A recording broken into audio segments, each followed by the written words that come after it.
J'ai intitulé cette exposition Terre, c'est le travail que je présente à la Villa Deumier. Et c'est un lieu particulier, la Villa Deumier, parce que ce n'est pas un espace ouvert, c'est une maison, comme une maison familiale. Et donc, ça a conditionné et aussi inspiré ma manière d'abord de mettre les choses en situation dans cet endroit-là particulier. Et puis, ça a aussi inspiré les, les œuvres que j'ai choisi de mettre dans ce lieu.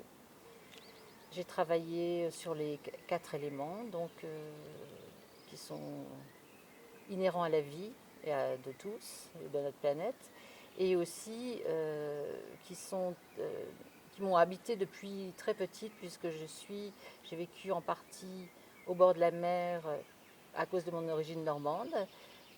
Et donc j'étais baignée dans voilà, l'eau, l'élément eau et l'élément aussi minéral.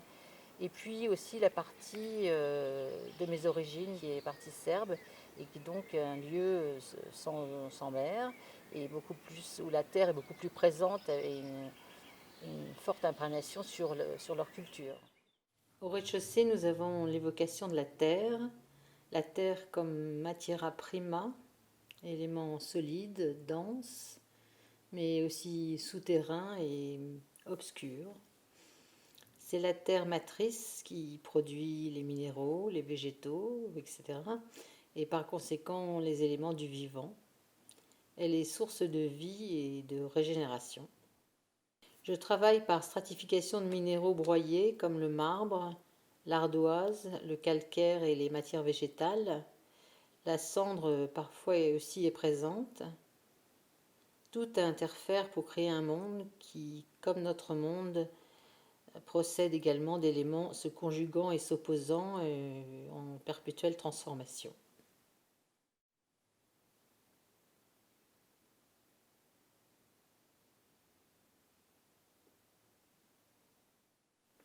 Les archives en tant que stratification de production et de mémoire humaine produit aussi une sorte d'humus qui, assemblé différemment, va donner des formes nouvelles et se créer et se modifier continuellement.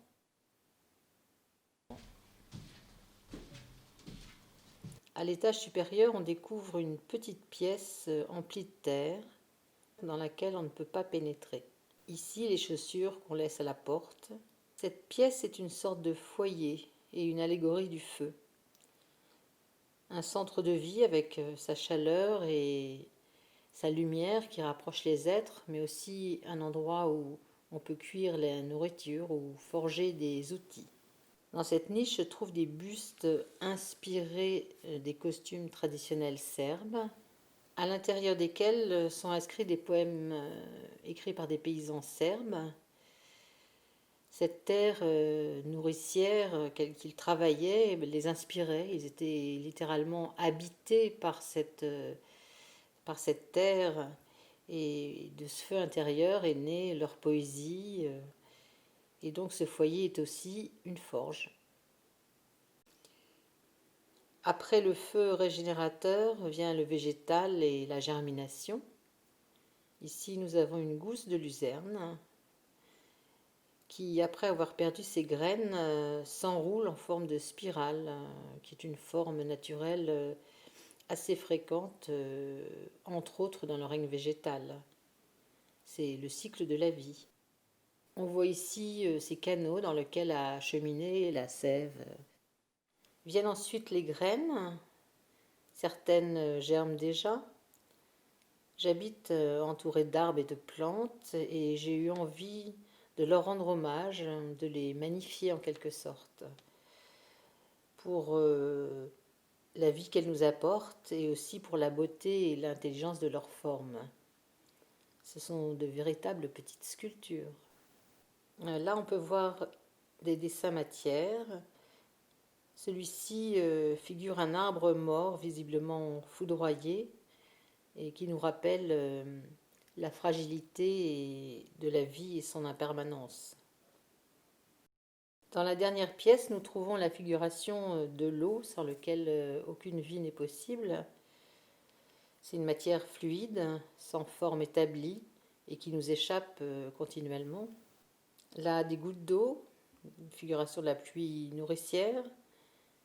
Et ici, j'ai travaillé sur la glace, une matérialisation de l'eau. Et là, des dessins au fusain d'une rivière avec ses mouvements et ses reflets. L'air que je n'ai pas figuré, mais qui est présent partout, qui enveloppe, traverse et qui nous nourrit, ben, c'est le souffle vital, immatériel et subtil.